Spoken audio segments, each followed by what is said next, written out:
ఇదే విధంగా మేము మాట ఇచ్చినట్టు నిలబడతా ఉన్నాం. ఎందుకు ఈ దౌర్జన్యం అని అడుగుతా ఉన్నాను. మంత్రులు, ఎమ్మెల్యేలు, అధికారులు సాక్షిగా నేను ఒక ఎమ్మెల్యేగా ఉన్నా ఎట్లా బయట పట్టుకొని నూకేస్తున్నారో ఒక్కసారి మీ అందరు కూడా చూడండి విజ్ఞప్తి చేస్తాను.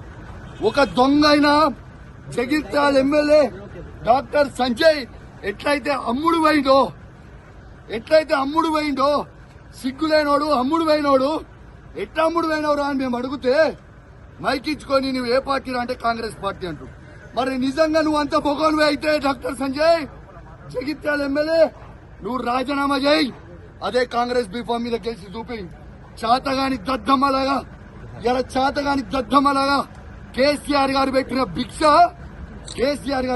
భిక్ష నువ్వు ఎమ్మెల్యేగా ఉండి దీంతో కేసీఆర్ గారిని నువ్వు విమర్శిస్తా ఉంటే, మీరు నోటికి వచ్చినట్టు మాట్లాడుతూ ఉంటే మేము చూసుకుంటా ఊకోవాలని అని మేము అడుగుతా ఉన్నాం.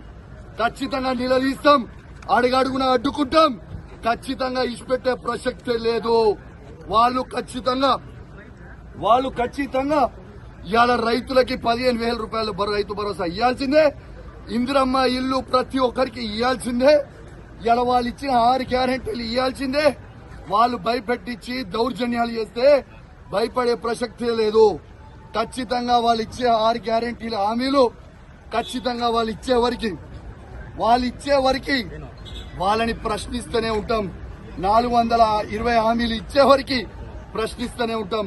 మీరు కేసులు పెట్టి మమ్మల్ని ఇబ్బంది పెట్టి భయపెట్టాలనుకుంటే మీతోని కాదు, మీ తాత జేజమ్మతో కూడా కాదని చెప్పి అధికారులకు కూడా చెప్తా ఉన్నాను, హెచ్చరిస్తా ఉన్నాను.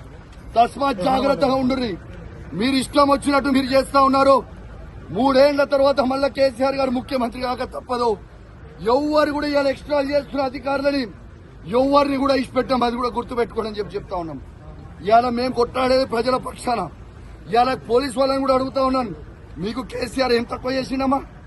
మీకు అద్భుతమైన ఫార్చునర్ ఇచ్చిండు, అద్భుతమైన ఇన్నోవాలు ఇచ్చిండు, 5 స్టార్ పోలీస్ స్టేషన్లు చేసిండు, మీ జీతాలు పెంచిండు.